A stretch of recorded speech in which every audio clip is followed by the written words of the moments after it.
Did you know that the massive rocks used to build Stonehenge, some of which weigh upwards of 40 tons, had to have come from hundreds of miles away?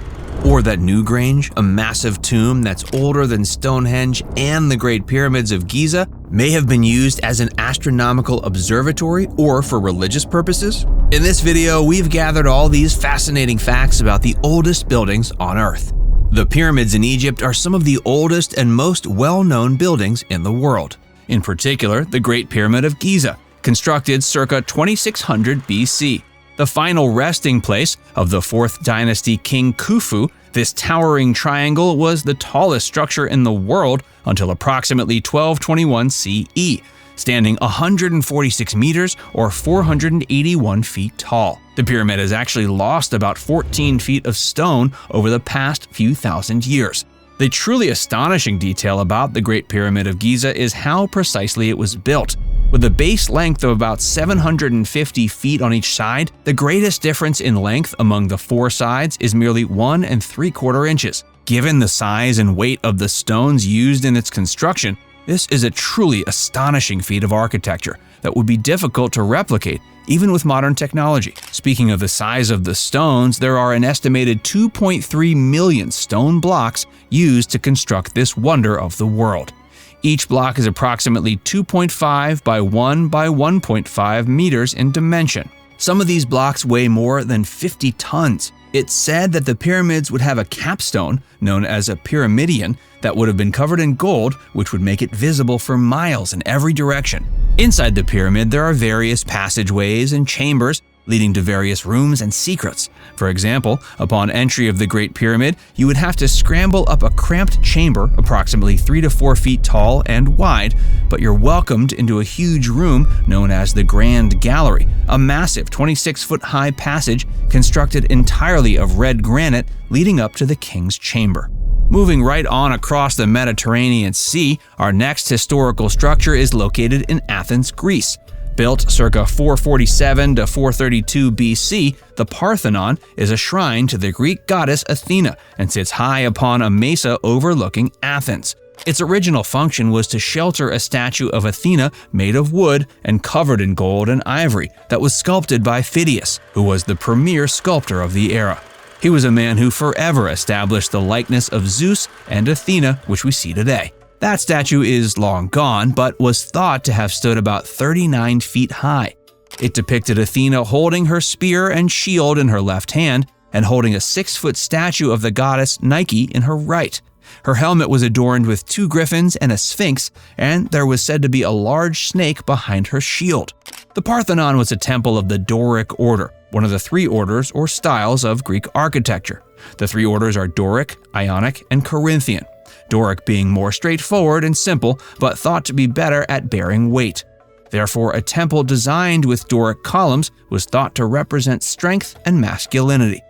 The Parthenon has 8 columns at the face and 17 columns at the flanks, giving it a rectangle shape with a ratio of 9:4. The floor plan is built on a 23,000 square foot base and has the limestone foundation of the old Parthenon that was erected before it. There was actually a first Parthenon being built around 480 BCE when Athens was invaded by the Persians. Fun fact, the columns of the Parthenon are slightly staggered to give off a more symmetrical appearance, and the structure contains no straight lines or right angles. In Salisbury, England, for thousands of years, Stonehenge has baffled the minds of those who've studied it. Archaeologists believe that Stonehenge was created 5,000 or more years ago. They think Britons used tools made from antlers to build a massive ditch and bank, or henge, on Salisbury Plain. It's thought that several hundred years later, the builders hoisted around 80 non-indigenous blue stones into their horseshoe or circular formation, and about 43 of them still remain today. Those blue stones came from over 180 miles away. Historians and archaeologists are still puzzled by how these stones were transported and carefully placed such a long time ago. Archaeologists believe the 3rd phase of construction took place around 2000 BC, and that sarsen sandstone slabs were arranged into an outer ring, and some were used to form the 3-piece structures that stood at the center of Stonehenge. Radiocarbon dating suggests that work continued at Stonehenge for another 400 or so years, and that the blue stones were repositioned several times. The sarsen sandstones were likely gathered from quarries 25 miles away. Some of these stones weigh upwards of 40 tons and were stacked 24 feet high. How could these primitive people with near Stone Age tools be able to transport and place such heavy stones from so far away? Some researchers believe the builders must have used wooden logs to roll the stones onto rafts and floated the blue stones the almost 200-mile journey from Preseli Hills, Wales. Geologists believe that glaciers may have done a lot of the lifting for them. It's believed that giant rocks known as glacial erratics were carried long distances by moving ice flows, and that maybe Stonehenge's slabs were moved by such a phenomenon. Heading across the St. George's Channel to Ireland, Newgrange is the next piece of ancient architecture that still stands to this day.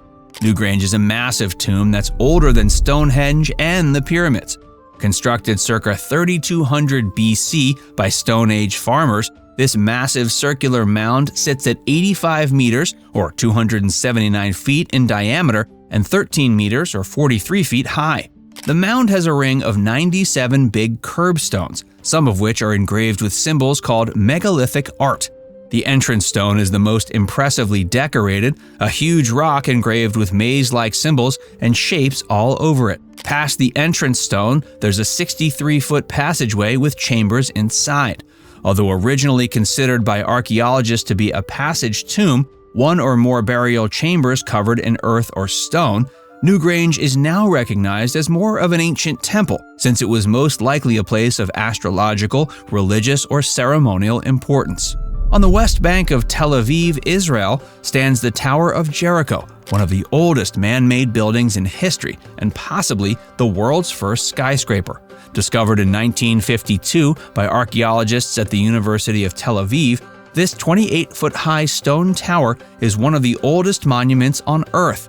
Archaeologists predict that it was constructed over 11,000 years ago in the pre-pottery period of 8000 BC. Before the tower was discovered, the Wall of Jericho was unearthed by John Garstang between 1930 and 36 and was thought to have been described in the book of Joshua in the Bible. And about 2 decades later, the Tower of Jericho was discovered by Kathleen Kenyon during her excavations of the site between 1952 and 58. The tower was constructed with undressed stones and contains an internal staircase of 22 steps. It's cone-shaped with a base diameter of approximately 30 feet that decreases to 23 feet at the top and walls that are just under 5 feet thick. It's estimated construction of the tower took about 11,000 days to complete. Studies by Ran Barkai and Roy Liran from Tel Aviv University suggest the tower was constructed for astronomical and social purposes, given that there were no invasions in the area at the time and no burials were found at the site. The Cairn of Barnenez is the largest megalithic mausoleum in Europe, and it also predates the pyramids. The mausoleum is a 246-foot-long, 82-foot-wide burial chamber constructed around 4850 BC. It was actually constructed in 2 phases. The first occurred in 4850 BCE with dolerite, and the second phase in 4200 BCE. The cairn is possibly the second or third oldest structure known to man. It sits in Brittany, France, where several other ancient mausoleums reside. In fact, the symbols carved on the stones in the chambers, wavy lines, axes, and bows, are similar to the symbols found on the Cairn de Gavrinis in the Gulf of Morbihan. Thanks for watching and taking the time to learn about these ancient structures. Make sure to turn on that notification bell and stay up to date on all our upcoming content. And don't forget to like and subscribe to our channel if you haven't already.